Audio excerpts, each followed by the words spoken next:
Hello. Welcome to the newly rebranded LeelaVersity. It's a sometimes show for Tuesdays where I learn something in real time with y'all. Super cool. This is me and this is the pie. I'm Leela, obviously, and we are in the LeelaVerse, a place where music, art, and creativity, learning reign. This is what we do here. It's awesome. Let's quickly say hello to people in the front row and put your comments up on stage so you can see here what the pie is doing.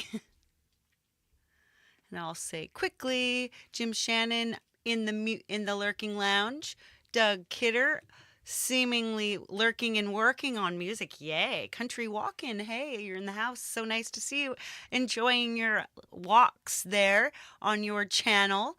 Thomas Christ, the Legend of Lynx, the magical mod. There he is. Sean Chandler. Salutes and sparkles to ya.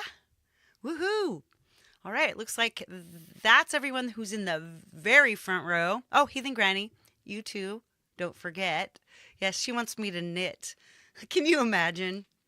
I do know how to crochet, but you should see my crocheting is wild. I do it with like wire and all kinds of nutty stuff. Anyway, my link tree's right over here. That's what Thomas has put. You can either follow the links or you can just scan that with your phone and you can get connected with me in all kinds of ways that I never pay any attention to. All the social media that I never post on. But it'll be fun. And Easy Herbs is here. Hi, Easy Herbs. You can join my YouTube channel. You can do all those things. Any of that is totally available. And see, I've already been tapped by the muse. So I think we're in good shape to learn something today. I'm saying hi to all of you who are in the lurking lounge. I see you. And who are going to be watching on the replay. Good times, people. Ooh, Simtex Cow is also in the housey house.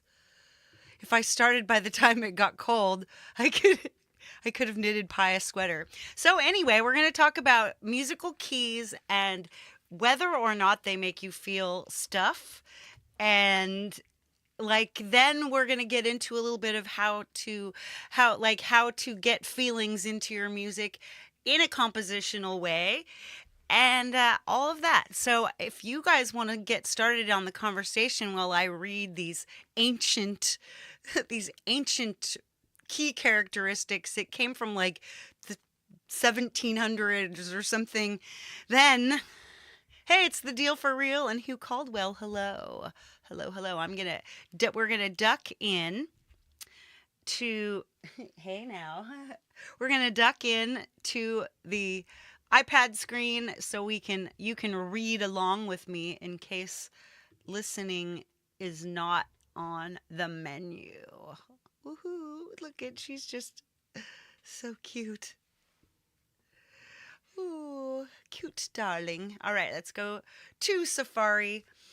Put on my reading glasses and right. Oh, the 1700s. I actually was listening.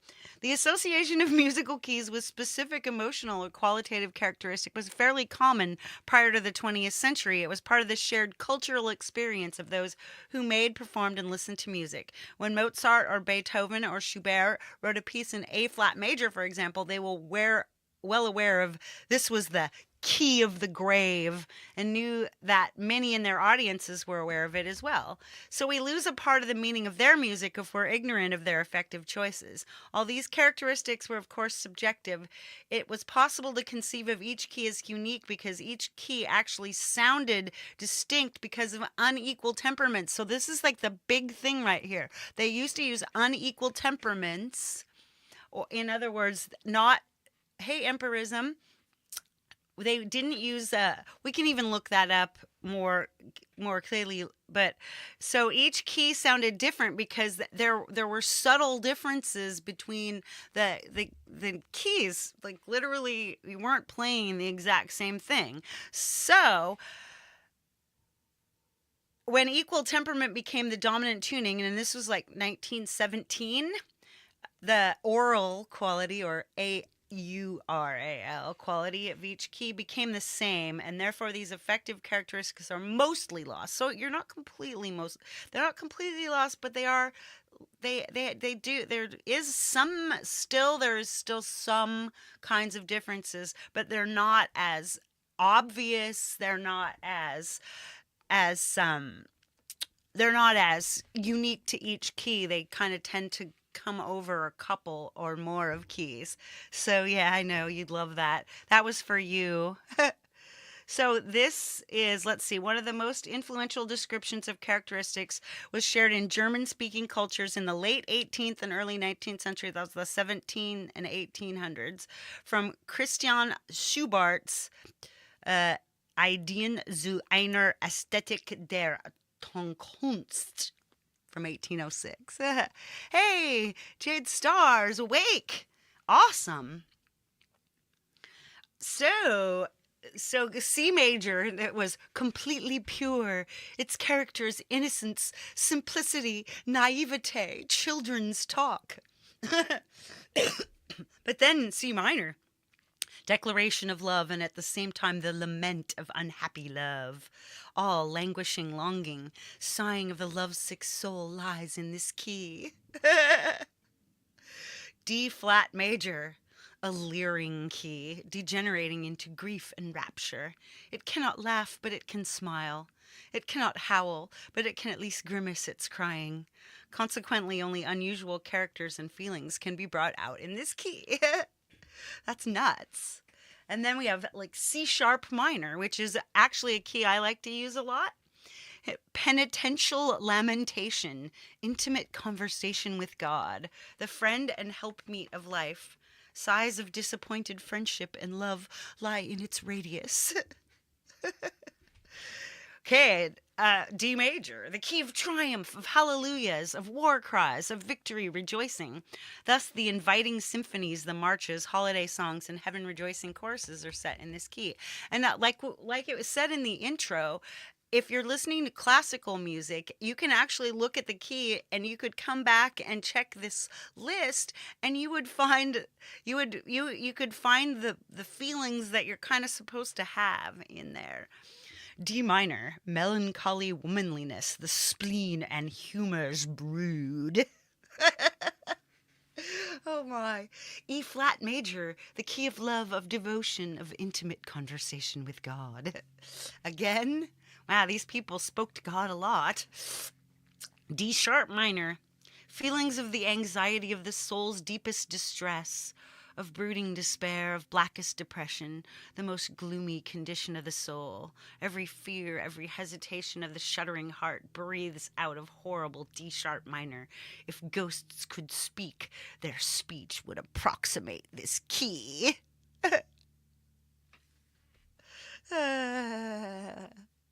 E major, noisy shouts of joy, laughing pleasure, and not yet complete full delight lies in E major. E minor, naive, womanly, innocent declaration of love, lament without grumbling, sighs accompanied by few tears. This key speaks of the imminent hope of resolving in the pure happiness of C major. Yeah, I'm autistic too. F major, complaisance and calm. F minor, deep depression, funereal lament, groans of misery and longing for the grave. Yeah, right? But see, that's the thing, Emperism. We apparently these keys aren't like this anymore because of equal temperament. And I'm definitely, since we're close to the bottom, next thing we're going to do is look up what is temperament, because I wonder if there are ways in our current system to create music that is more old-fashioned this way. This is actually what I was this is why I made a whole show out of this, because I thought this would be really interesting. I asked ChatGPT to do a little bit of research, which I find is generally a bit more accurate when it's not in things like law and and medicine, when it's just obvious stuff that's out here. Anyway, F sharp major, Triumph over difficulty, free sigh of relief uttered when hurdles are surmounted. Echo of a soul which has fiercely struggled and finally conquered lies in all uses of this key. F sharp minor, a gloomy key. It tugs at passion as a dog biting a dress. Resentment and discontent are its language. Oh my God, I love that. Easy, that's hilarious. Oh my God. G major, everything rustic, idyllic, and lyrical, every calm and satisfied passion, every tender gratitude for true friendship and faithful love. In a word, every gentle and peaceful emotion of the heart is correctly expressed by this key. Wow. G minor, discontent, uneasiness, worry about a failed scheme, bad tempered gnashing of teeth. In a word, resentment and dislike. In a word, they use two words. They use three words, resentment and dislike. That's hilarious. A flat major, key of the grave. Death, grave, putrefaction, judgment, eternity lie in its radius. Hey, Ali Gratia, my little fish cake. Oh my God, I want to read this one. Thomas says they used to tune keyboard instruments, possibly others too, so the intervals in certain keys would be more pure, and some other keys, therefore, were nearly unusable. I love that. That is so cool. That's exactly what we're talking about here. It absolutely vibes. So no wonder it sounded like death, right? Because all the keys are clashing and A flat minor, grumbler, heart squeezed till it suffocates, wailing lament, difficult struggle. In a word, whoops, the color of this key is everything struggling with difficulty. The color of this key is everything struggling with difficulty. That's only 10 words. We know. A major, this key includes declarations of innocent love, satisfaction with one's state of affairs, hopes of seeing one's beloved again when parting, youthful cheeriness, and trust in God. A minor, I love this one, pious womanliness and tenderness of character. My friend Vicky said her favorite key is A minor. B flat major, and well, I wouldn't call her so pious, but B flat major, cheerful love, clear conscience, hope, aspiration for a better world. B flat minor, a quaint creature often dressed in the garment of night. It is somewhat surly, and very seldom takes on a pleasant countenance, mocking God and the world, discontented with itself and with everything. Preparation for suicide sounds in this key. Oh, and B flat minor is what the song that I wrote. My kirtan in. It's the kirtan like that says everyone, love and peace to everyone. I know it does sound like the interpretation of a tarot card, right? So B major, strongly colored, announcing wild passions, composed from the most glaring colors: anger, rage, jealousy, fury, despair, and every burden of the heart lies in its sphere.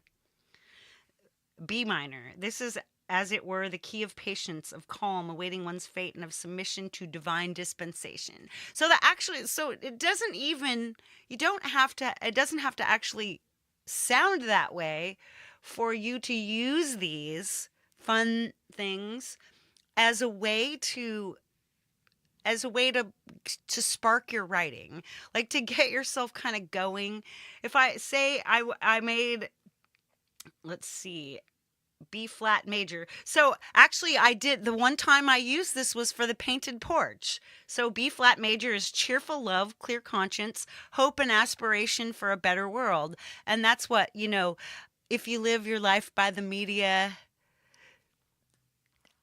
you'll never know who you really are. It's not what gets likes and views. There's a you that you don't want to lose. It's a hope. It's better. It's for a better world. And I did think that when I wrote it. And I mean, I didn't like think it every second, but I started to write a song that was hopeful and had a feeling type stuff. All right, let's look more into this temperament stuff. Hang on a second. Let me first just quickly just wanted to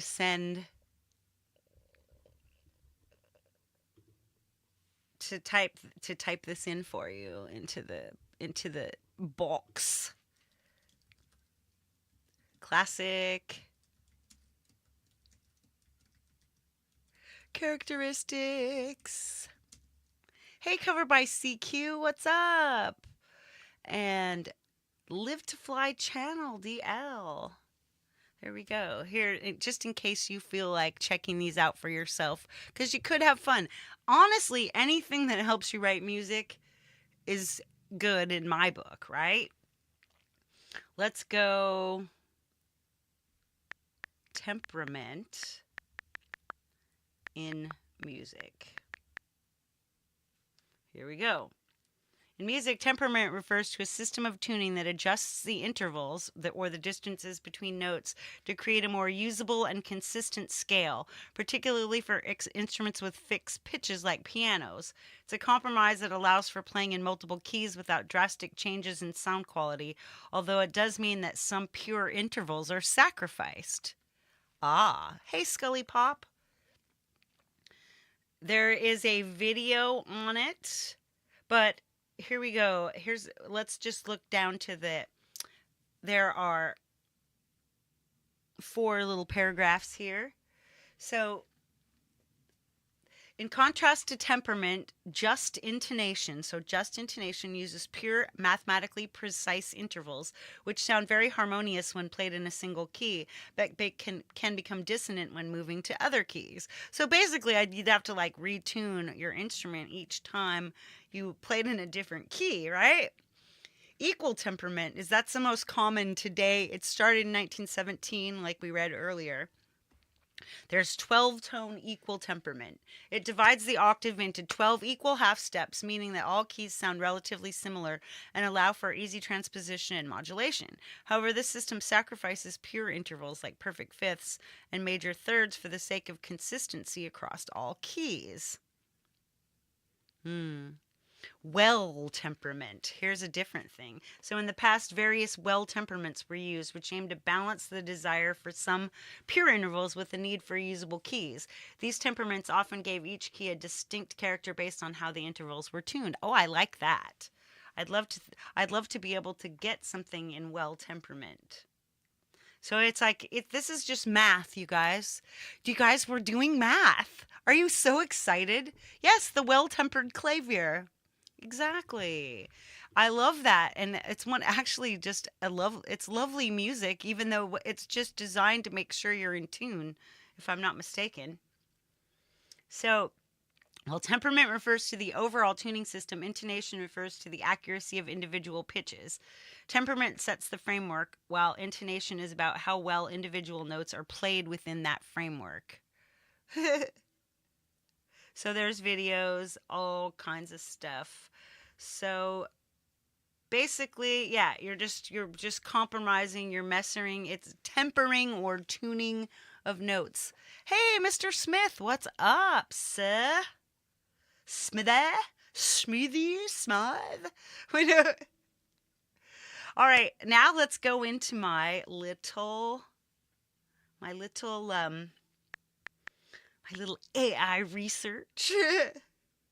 Let's not get too far into what I've done here. Let's take this. Yeah, there we go.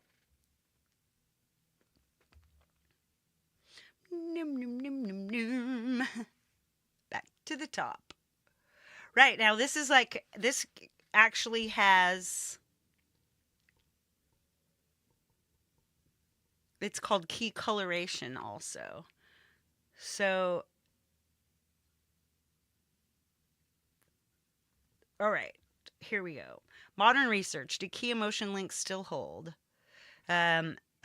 Skepticism about objective emotional associations. Contemporary theorists and musicians often argue that emotional color is not reliably conveyed just by key choice. A Redditor summarized this well. Feelings about the same key differ from instrument to instrument, and you certainly can't produce a given emotion in a composition by choosing one particular key. I would agree. Hey, Ed Zielinski, what's up? Another remarked, emotion is a learned response. It has way more to do with things like tempo and the way the music is composed. Also a good point.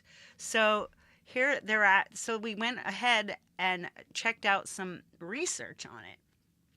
Research focused on key signatures and induced emotions is sparse. but there are some experimental findings that support mild associations. So remember, this isn't like, oh my gosh, this is exactly true. It's just like it used to be. Oh, a 2024 journal paper noted that even in equal temperament, some listeners still associate C major with simplicity and purity. Hey, Warhart. And C sharp minor with darkness and pain. Ooh. So do you know that C sharp minor is the key that Cat and Mouse is in? It's very much a darkness and pain song. And I did actually, that's another one. I'm sorry that I didn't mention that earlier, but yes, Cat and Mouse. It's like nature acts without intent, wishes neither good nor ill. Never asks or seeks repentance, foe and friend to aid or kill. Warhart Art says key choice per singer can affect feeling, but kept itself, it's just arbitrary. And yes, and some things that people feel and respond to is actually just arbitrary. So some of us may actually have a response while others won't. So the most researchers agree that the big emotional signal is major keys versus minor keys. Major keys tend to correspond with positive emotions. Minor keys often invoke negative or ambiguous valence. Ambiguous. But did you know that almost all dance music is written in minor keys? In fact, if you get we'll just we'll flip no, let me just finish because there's a summary and it's pretty quick. And then we'll flip over and we'll note that all the keys in Launchpad are in minor keys. But you can make a relative major to them as well. And sometimes if you are writing in a minor key, but the vocal melody is invokes the major, the relative major, then you can still get a very cheerful thing in there. Minor key is pop since the 70s. Yep, totally Warhart. Yeah. So some studies also show that pitch stability, predictability, and scale degree hierarchy influences listeners' emotional responses even more than key per se.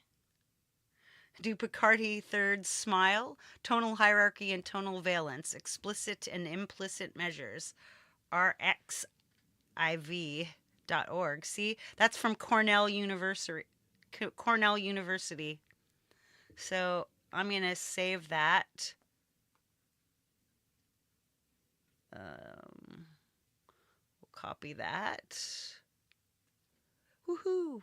Or we'll send it over and I'll give that to you. So that's pretty interesting. I like that.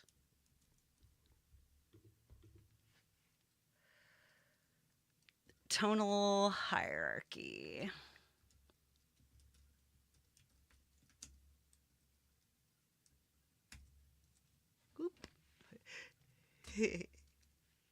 Show some love. Hugh says most guitarists like to solo in minor keys. Meow, Hugh, by the way. He loves to solo in major keys. Put some happy sounds in there. I like that. Very cool. I do love ancient stuff, like myself. So here is historical versus modern keys on emotion, and it just has a few little things here.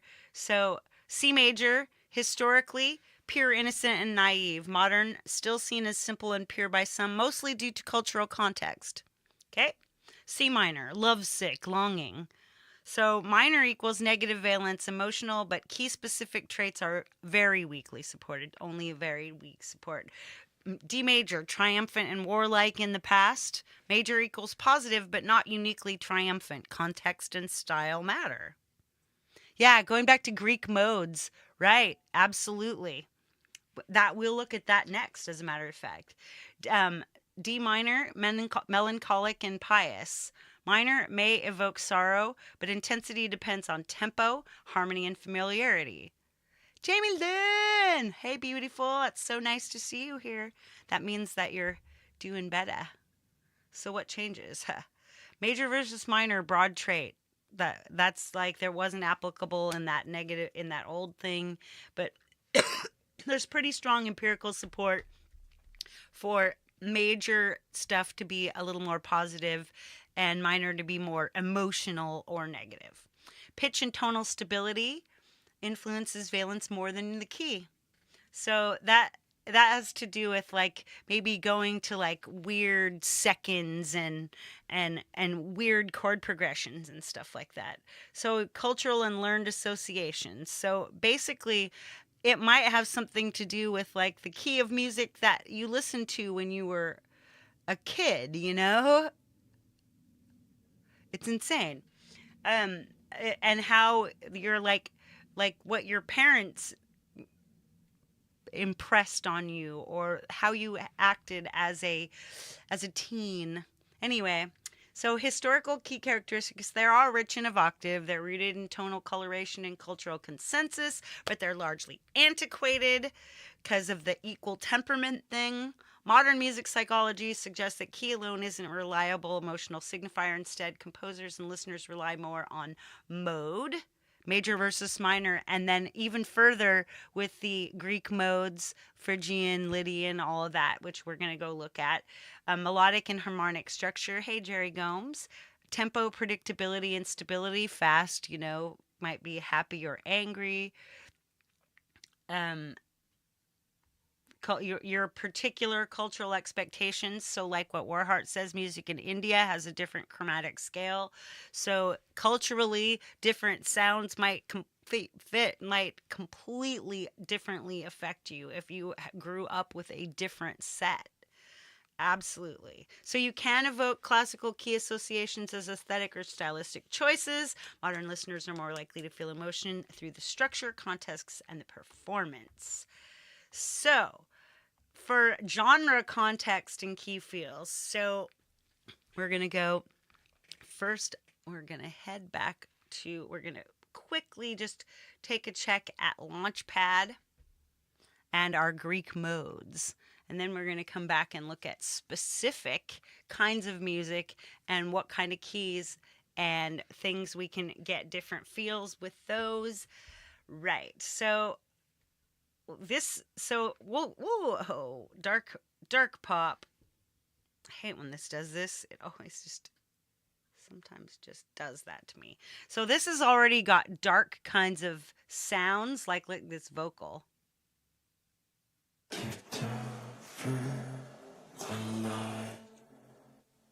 And this is an A minor, which is one of the...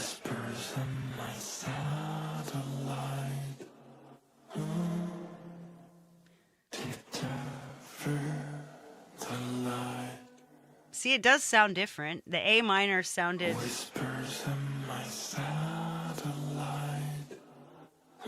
Here's C minor.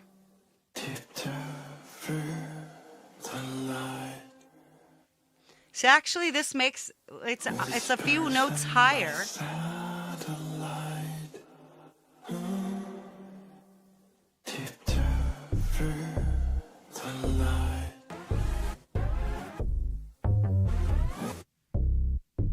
See? Now we'll change the key again. Let's go to the D minor, which it says is really...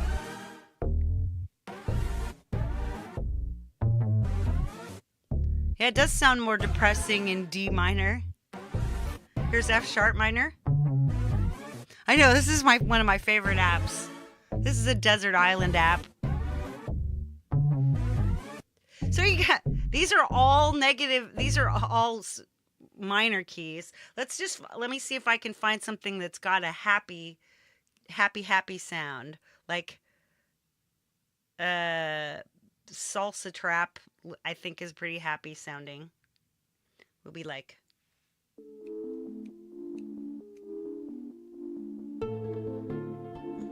That sounds happy, right? This is in A minor. It still sounds happy in D minor.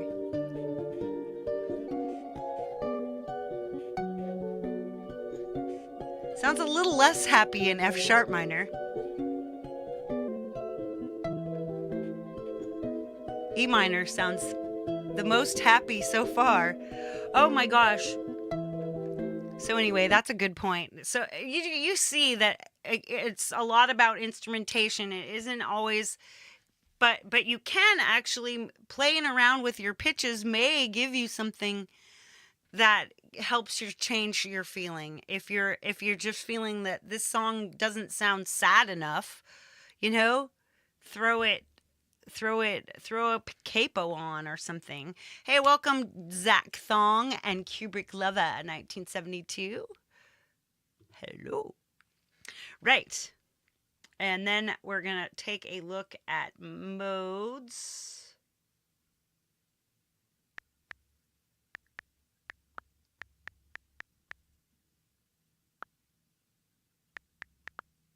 Greek modes and emotions. Oh my gosh. Oh, here's it. We'll look at this overview. Ancient Greek musical modes were believed to evoke specific emotions and influence character. The Dorian mode was associated with strength and virility. The Phrygian with ecstasy and emotionality. Glass wall is Phrygian, flat 4. And the Lydian with intimacy and sensuality. Plato even advocated for the Dorian mode for soldiers due to its perceived positive influence on character. So Dorian mode is like with where you start on the second on the 2. It's considered noble and masculine, almost often linked to feelings of strength, virility, and stability. Plato favored it for its educational value and its ability to promote a strong and ethical character, particularly in soldiers. Phrygian mode was associated with intense emotions, ecstasy, and even a sense of the exotic or foreign. It was sometimes linked to religious fervor and altered states of consciousness. That's where you start on the 3rd note of the scale. It's the same scale, but you start in a different place, which changes the feeling. Lydian mode, it is in the 4th position, often described as intimate, sensual, and even lascivious. Plato cautioned against its use, believing it could soften character and lead to a lack of discipline. I'm going to make a lot of songs in Lydian then. I want to. Ionian mode, though not one of the originally named Greek modes, it is in the modern scale and is associated with feelings of joy, triumph, and happiness. Ionian is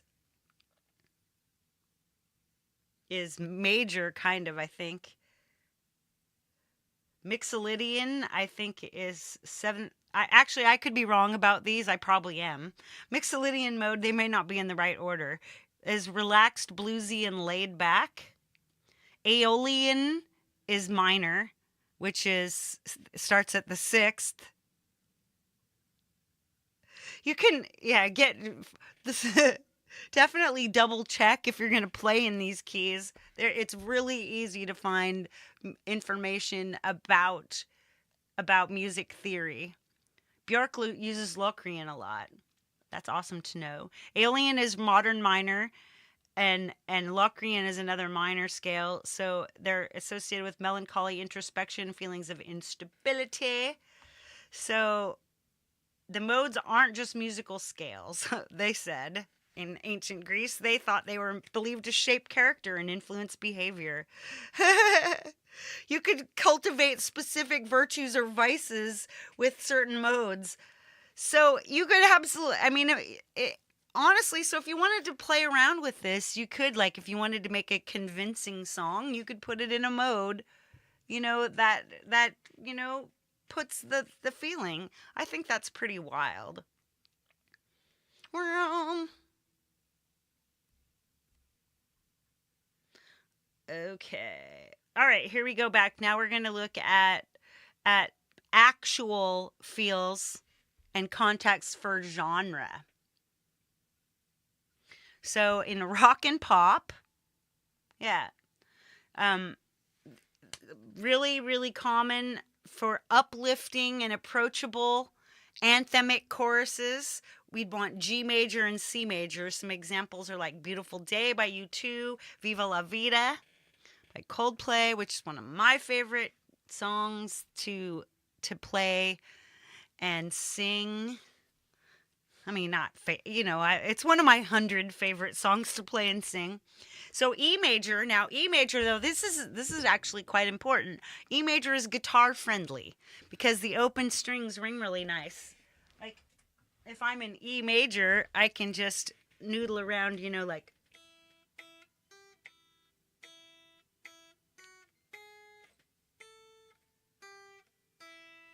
right? Guitar friendly. So A minor and C minor are melancholic but versatile. So used in ballads, like Creep is in G major, but it centers on that G, B, C minor feel. Guitar friendly. Flat keys are common in soul and funk because horn sections prefer them. So that means that that flat keys, E flat, B flat, and A flat, can make you feel funky because of your mental association with funk. I'm marginal with guitars for sure. You always played Creep in E? How cool. Yeah, I don't play it in the same key either because I can't really I play it with the F minor actually because I can't play any of the other ones. I can't play it in any other key. So I play it in that one and I can sing it, so then I do in the Creep key. So, right now we go into electronic and ambient music. So, there's a lot of Dorian and Phrygian modes, especially in the minor keys, because it creates a hypnotic and timeless mood. I love that. So, the keys are often centered on black notes like G flat, D flat, can can feel lush on synths due to symmetrical hand positions and voicing. See, it's like this is super interesting that instead of like going and believing stuff that comes to us from ancient feelings that we don't even use that temperament anymore, we find new ways that actually work, that for reasons that are, some of them are really commonplace and fun, but I love that.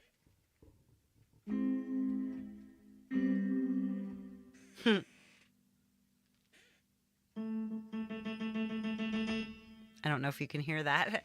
I have my I have my Korg, my Korg Karma currently plugged in. Hey Tremor Bear. I have my I currently plugged into my guitar amp, which is one of those IBZ-10s. I got it. I picked it up in front of my friend's apartment complex.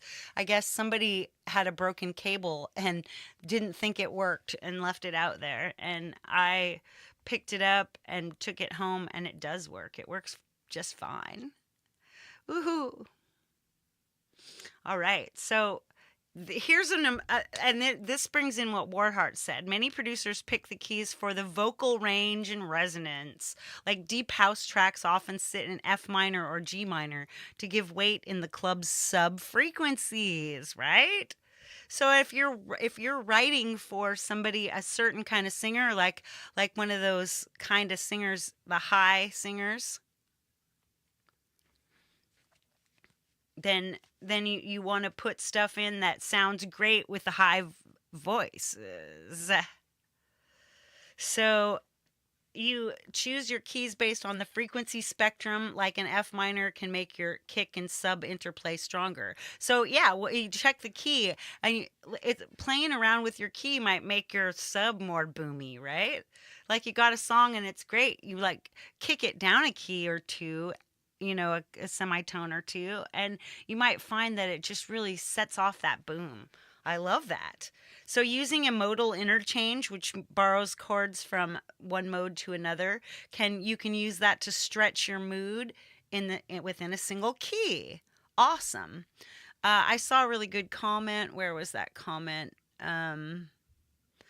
Hugh. Another thing about Lydian is that it allows you to play outside of the usual patterns, so it's creative. Awesome. I love that. I love that. See, this is nothing.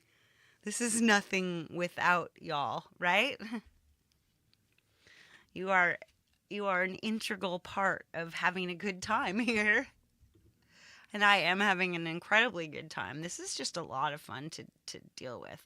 So, classical and film scores. While equal temperament flattened key colors, film composers will still exploit the associations, like John Williams's Duel of the Fates in D minor for tragic gravity. In E flat major, noble and heroic, Beethoven's Eroica. C minor, fate and struggle, Beethoven's Fifth. Ah.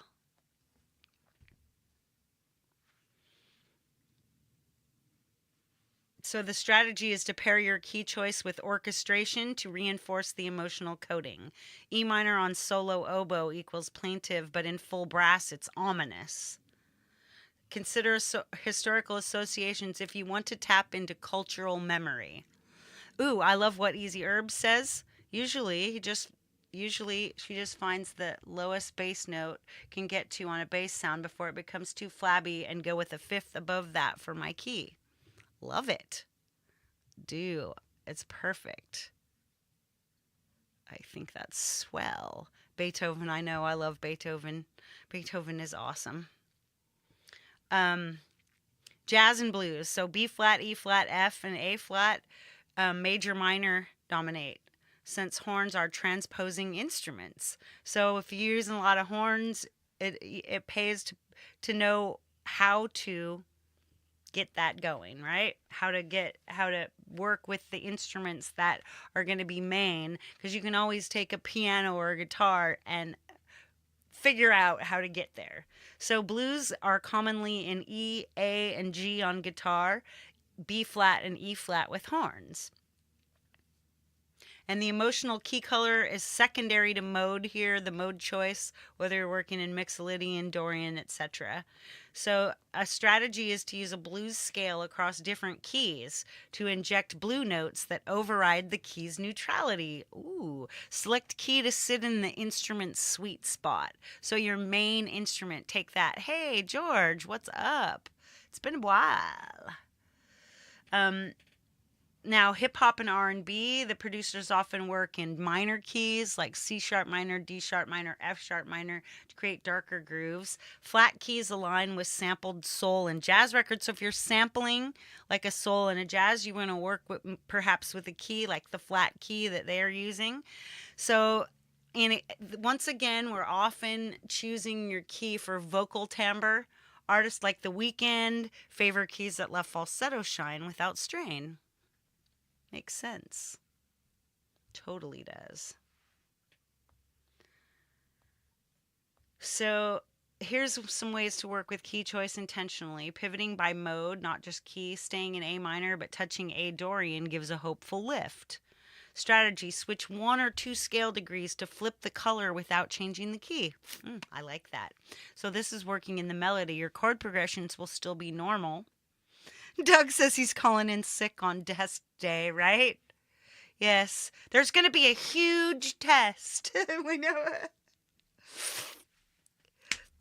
So using relative major and minor contrast, C major and A minor gives light and dark in the same pitch collection, and that's exactly what I was talking about earlier, is that sometimes I'll sing a major melody over something that I made in that Launchpad app because it's all minor keys. So I might sing a C major over an A minor.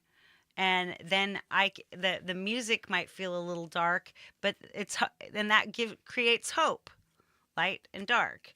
That's used in film a lot to move between hope and despair seamlessly. So chromatic mediant moves. Jumping from C major to E flat major or A flat major creates a cinematic lift. That's Hans Zimmer's trademark. I did not know that. Textural and register associations. The same key can feel different depending on register. C minor with low cellos is dark. C minor in high violins is bittersweet. Very cool. Strategy, orchestrate register shift instead of modulating. That's fun. Frequency mapping, that's a production strategy. Some EDM producers literally choose key by where the kick fundamental lands, e.g. F or G minor, so sub-frequencies hit hard but not muddy. I love it. Where the kick fundamental lands. Right.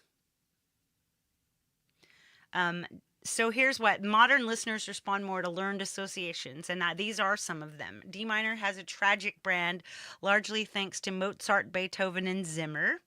C major feels basic and childlike because it's taught first on piano. E major, heroic rock key because of guitar physics. So in writing, you're not just picking a key, you're invoking a lineage of references.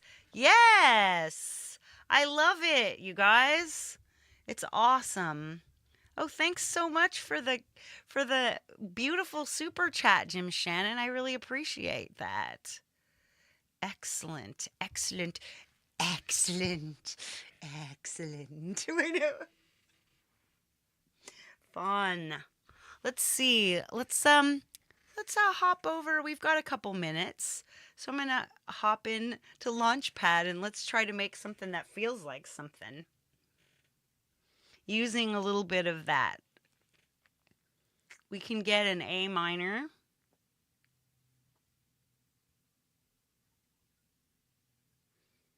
Here, this is drum and bass. That should be pretty neutral in feel. We'll choose A minor and we'll see how that sounds. Let's see. Let's make it 142. Yeah, dark pop is really fun too. Well, we'll probably have time to make one in there too. If I've forgotten anything that I promised earlier, let me know.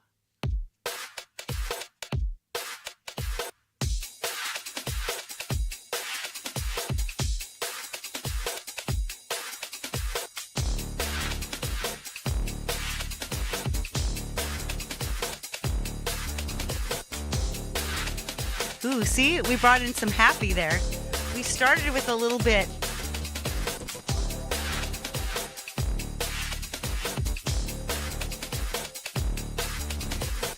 We went to da da da da da da da. Da na na na na. Na na na na. I'm singing a C right there. Starting with the C. Na na na na na.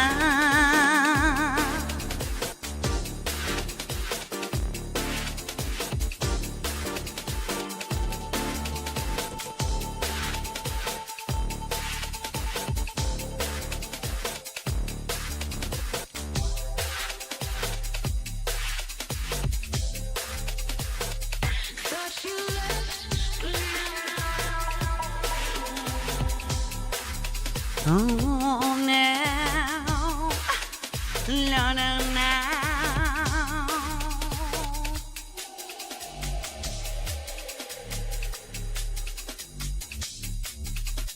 Na, na, now.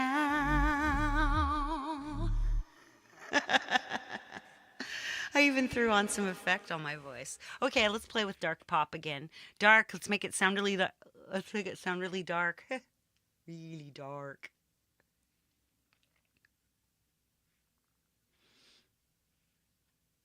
Ooh, F sharp minor, they said is a nice dark key. So yeah, let's throw it F sharp minor. Even making it even darker will slow it down. It's 75. Let's slow it all the way down to 64. And then we'll see if that, cause slow will make it darker, which is super cool. I have way better reverb than that, but this is my throw it in there quick reverb. Throw it in there quick.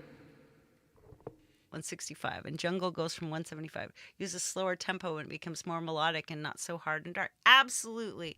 Smithy's so right. Drum and bass sits at around 165 to 175. Jungle goes from 175 to 85. Use it a little slower and yeah, exactly. A slow 69. Right. There, of course. Let's make it dark.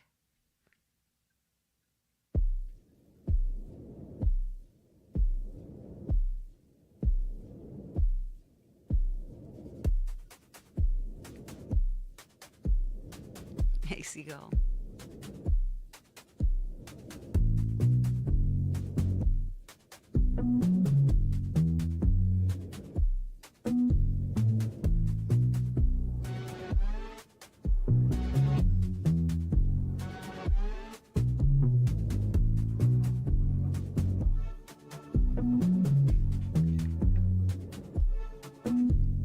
When I'm 64, make my way out of the door. Look at the world, finding its world.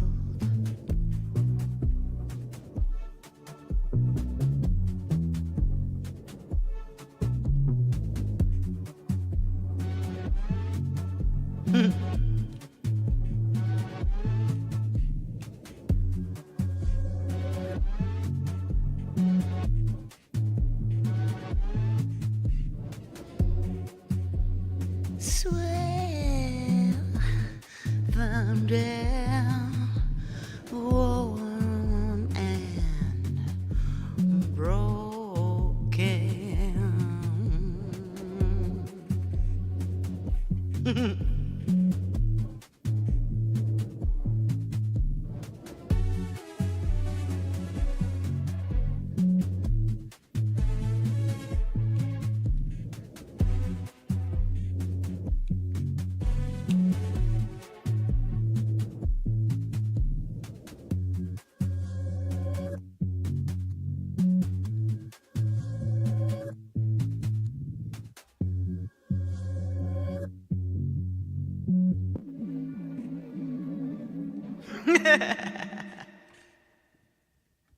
See? Right there. Yeah, like a hip hop beat around 90, break beat around 30, drum and bass around 170. And you can make them you can subtly influence the feeling by picking the tempo up a little or bringing it down a little. Absolutely. Ooh, Jim went and got the Loopy Pro the update the other day. If a loop can be advanced to another loop in a sequence. I think so. It's used follow actions, I think is what it's called. Hugh says he'd like to do psychedelic 60s and 70s instrumental type songs. Oh, that'd be fun. Yeah. Yeah, actually, so this dark pop, I'm definitely using some of this in the album that I'm working on right now. Yeah, 80 can feel like 160. There's double time and half time. And that can absolutely work with your feel too. There's so much. There is so much to do. In fact, there's so much that I think that that is enough for today. I'm going to come back to my layering beats to make new grooves would be a good idea for a show. Yeah, I like that. Thanks. Very cool. Right on. Let's go back and I'll say goodbye to you with my face from from the middle of the dark hallway in the abandoned university that is my house. All right, everybody. This has been an awesome show, you guys. I really enjoyed hanging out and getting your wisdom and your ideas all there with our cool research that we did. So good night, Empy. And everyone else, we're all going to head over to Jade's in just a couple minutes. 50 is kind of an awkward tempo. I know I could just listen to you guys all day. You guys are making so much awesomeness for me. Yeah, so do we have a what's happening over at Jade's? Pretty sure that we are let's see. I'm on right now.